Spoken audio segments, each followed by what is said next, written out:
Hi, and welcome to English Channel. Are you learning English? Great. Let's learn English with a very interesting story. Don't forget to subscribe, like, and comment. Let's get started. 1. Introduction. Canada looks peaceful today, but its history is full of struggle and change.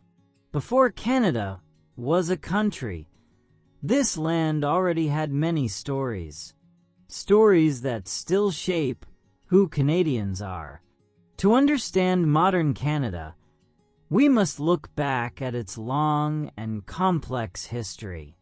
2. Indigenous peoples. The first people of Canada. Long before Europeans arrived, Indigenous peoples lived on the land we now call Canada. The three main groups were the First Nations, the Inuit, and the Métis. Each group had its own language, traditions, and way of life. They lived in close connection with the land around them. In the eastern forests, many First Nations people built villages and lived together in strong communities. They shared work, food, and stories, and passed knowledge from one generation to the next. On the wide plains, life followed the movement of nature. People traveled with the seasons and relied on the great bison herds, which played an important role in daily life and culture. The Métis people came from both Indigenous and European backgrounds. Many lived near rivers and open land. They became known for their skills in travel, trade, and cooperation between different cultures. Over time, they formed a proud and unique identity. Along the Pacific coast, communities lived by the sea. The ocean shaped their lives, art, and traditions. They built strong wooden homes and created beautiful carvings that told stories of family and spirit. In the far north, the Inuit lived in one of the coldest regions on Earth. They learned how to survive in harsh conditions and developed deep knowledge of ice, animals, and weather. All Indigenous peoples shared a deep respect for nature. They did not see the land as something to own. They saw it as something to care for. The land was their home, their past, and their spirit. 3. The first Europeans arrive.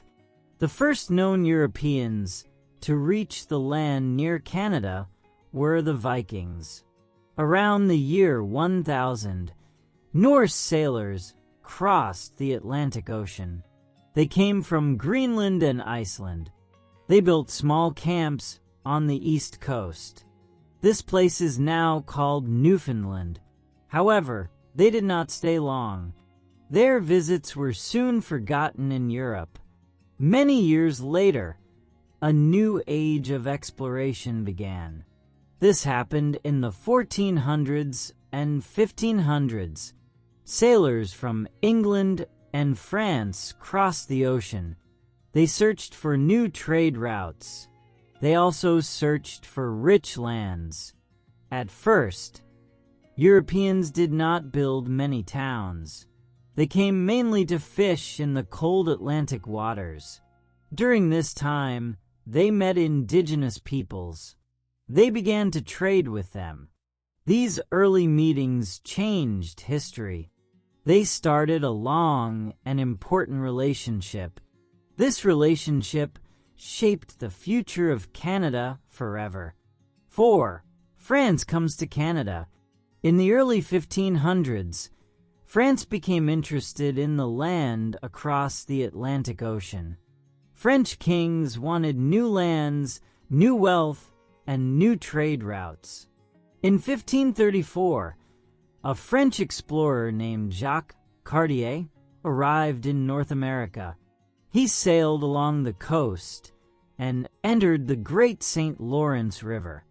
Cartier met Indigenous peoples living near the river. They welcomed him and shared their land and knowledge. During one meeting, Cartier heard the word Canada. In the local language, Canada meant village or settlement. Cartier thought this word was the name of the whole land. Over time, Canada slowly became Canada. This is how the country got its name. Cartier claimed the land for France. He believed it could become a new French territory. However, life was not easy. The winters were cold and harsh. Many French sailors became sick. Cartier returned to France several times. But France did not build a strong colony yet. Still, his journeys were very important. They opened the door for France in Canada. They also marked the first long contact between France and Indigenous peoples. 5. New France and Quebec. Many years later, France tried again to build a colony in Canada. In 1608, Samuel de Champlain arrived at the St. Lawrence River. Champlain was an explorer and a mapmaker. He wanted to build a permanent settlement. He chose a strong location by the river. This place became the city of Quebec. Quebec was easy to protect. It was also perfect for trade and travel. Champlain worked closely with Indigenous peoples. He learned from them how to survive the cold winters. He also traded goods and formed alliances. Slowly, the colony of New France began to grow. Farms were built along the river.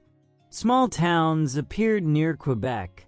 Quebec became the heart of New France.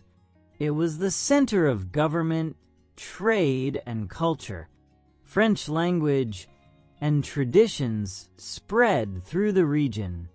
Catholic missionaries arrived and built churches. Life was still difficult, but the colony survived and became stronger. New France and Quebec shaped Canada's early identity. They left a deep French influence that still exists today. 6. Life and fur trade in New France. Life in New France was hard but organized. Most people lived along the St. Lawrence River. The river was the center of daily life. Farmers used the rich land near the water. They grew wheat, vegetables, and other crops. The river helped them travel and trade. The most important business was the fur trade. European people wanted animal furs, especially beaver fur. Beaver fur was used to make hats in Europe. French traders traveled deep into the forests.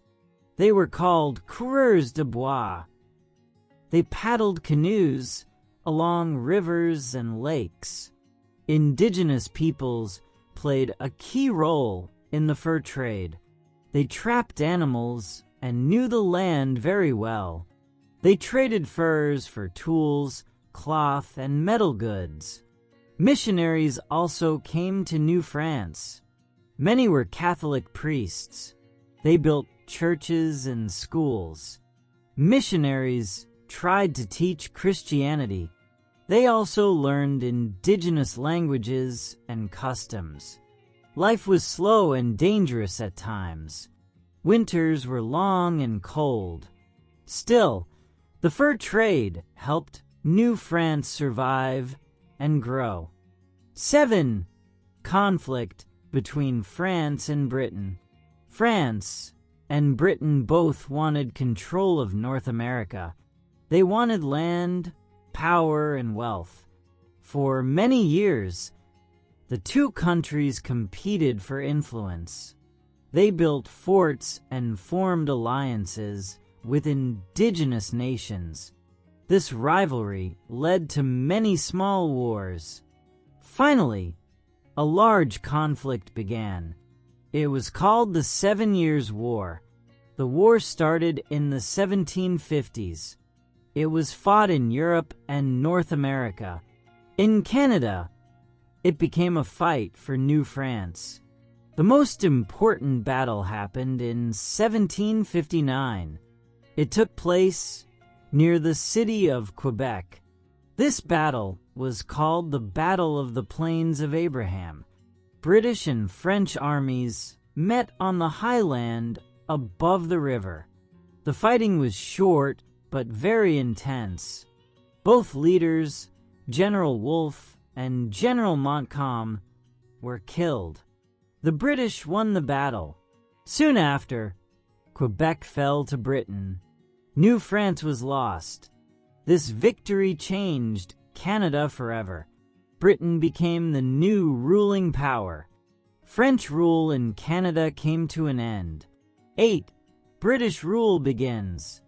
After the fall of New France, Canada came under British rule. Britain now controlled the land and the government. Many French people stayed in Canada. They did not return to France. This created a new challenge for Britain. The British rulers allowed the French to keep their language. They also allowed the Catholic religion. French civil law was kept in many areas. These decisions helped keep peace. They allowed French and British people to live together. However, life was not the same for everyone. British settlers began to arrive in large numbers. They wanted land and power. Indigenous peoples suffered the most. They had helped both sides during earlier wars, but now their importance was ignored. More land was taken from indigenous communities. Treaties were often unfair or broken. Traditional ways of life became harder to keep. British rule brought order and stability, but it also brought loss and inequality.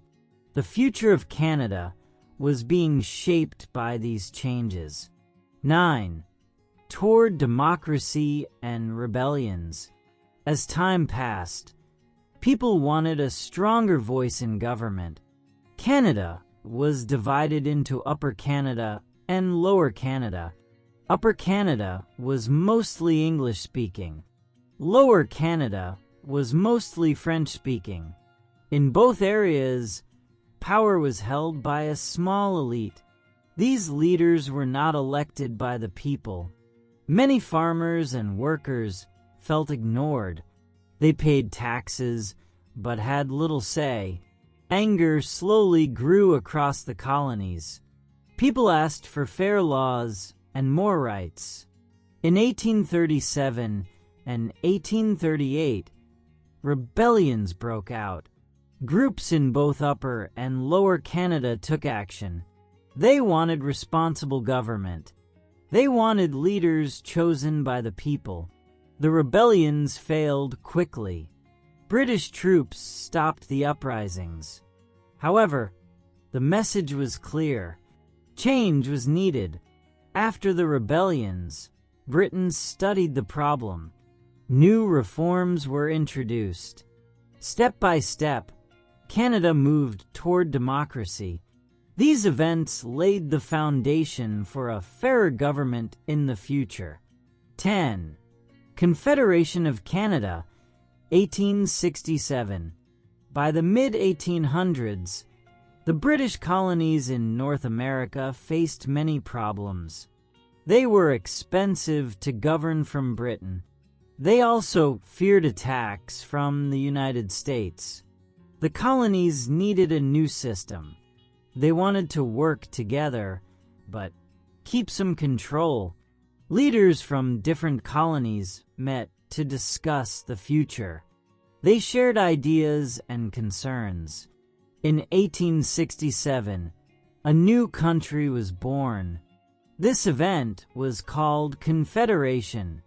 Canada became a federal system. This meant power was shared. The central government controlled national issues. These included defense and trade. Provincial governments controlled local matters. These included schools and local laws. At first, Canada had 4 provinces. They were Ontario, Quebec, Nova Scotia, and New Brunswick. Confederation helped create stability. It gave Canada more independence from Britain. Canada was still part of the British Empire, but it was now a country with its own government. This moment marked the true beginning of modern Canada. 11. Expansion west and resistance. After Confederation, Canada wanted to grow. The government looked west. The western lands were vast and rich. They were home to Indigenous peoples and the Métis. The government made treaties with Indigenous nations. Many promises were made, but many promises were broken. Land was taken for railways and farms. Traditional hunting areas disappeared. The Métis were people of mixed Indigenous and European heritage. They lived mainly in the Red River area. They feared losing their land and culture. A Métis leader named Louis Riel spoke for his people. In 1869, resistance began at Red River. Riel helped form a provisional government. Some rights were recognized. Manitoba became a province. Years later, conflict returned in the West. In 1885, another resistance broke out. This time, the government responded with force. Louis Riel was arrested and executed.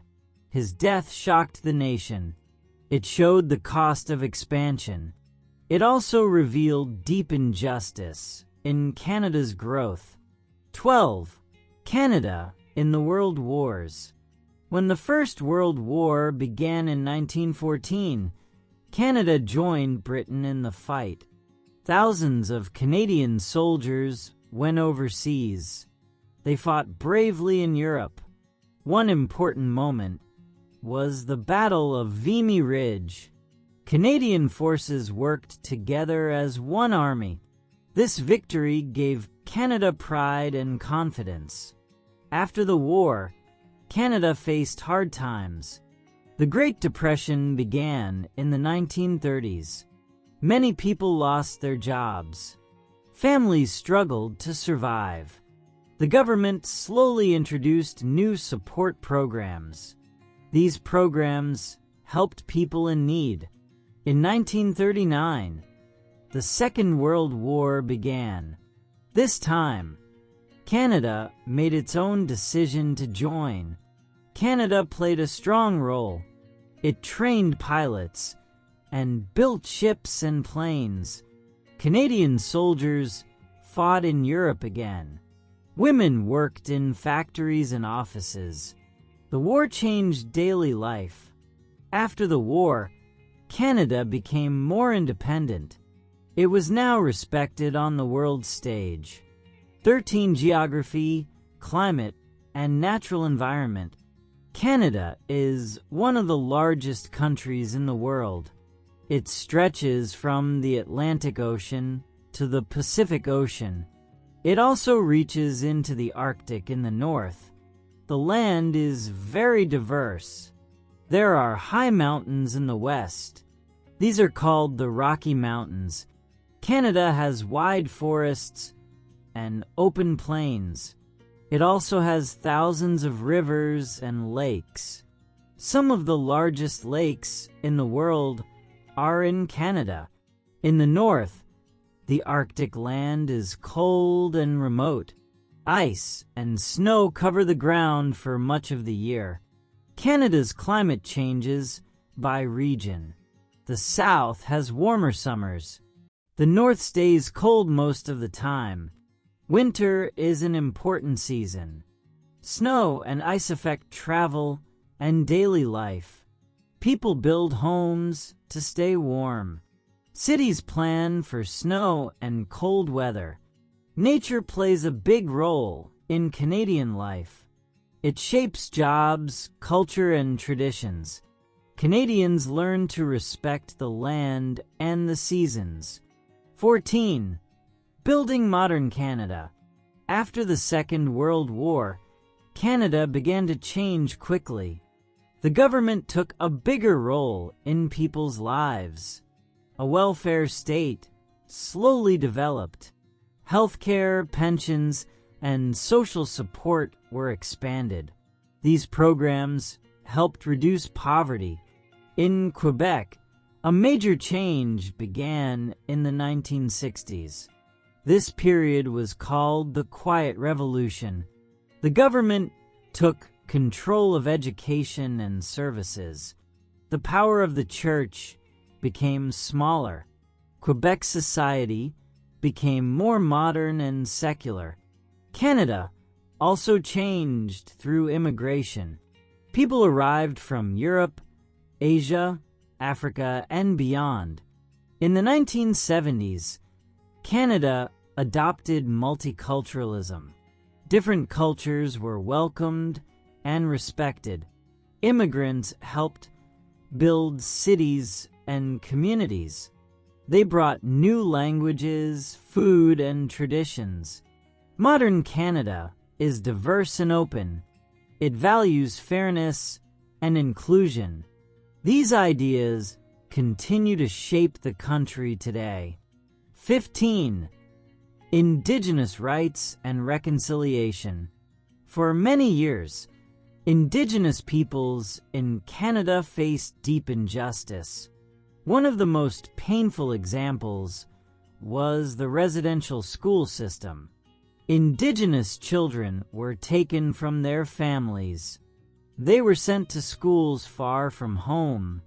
In these schools, children were not allowed to speak their language. They were forced to forget their culture and traditions. Many children suffered neglect and abuse. Some never returned to their families. For a long time, these stories were hidden. Survivors carried their pain in silence. In 2008, the Truth and Reconciliation Commission was created. Its goal was to listen to survivors and tell the truth. The commission shared many stories with the public. It also made calls to action for the government and society. Today, reconciliation is an ongoing journey. Many Canadians are learning Indigenous history. There are efforts to protect languages and cultures. Some land and rights are slowly being returned. Reconciliation means listening, respecting, and taking responsibility. It is an important part of Canada's future. 16. Canada today: symbols, values, and the future. Today, Canada is a modern and diverse country. It has 10 provinces and 3 territories. Canada plays an active role in the world. It supports peacekeeping and international cooperation. The maple leaf is a strong national symbol. It appears on the Canadian flag. The flag represents unity and shared identity. Many Canadians feel proud of it. Canada values respect and equality. People believe in fairness and human rights. Peace is also a key value. Canada often works to solve problems through dialogue. History has taught important lessons. Growth brought success, but also great harm. Understanding the past helps build a better future. Canadians share a responsibility to create a fair society. The story of Canada is still being written. Its future depends on learning, respect, and hope. Hey there! Just a second before you go. If you learned something new today, please give this video a like. write your thoughts in the comments, and subscribe to the channel. It only takes a second, and it really, really helps to create even better English videos for you. Your support means the world. Thank you.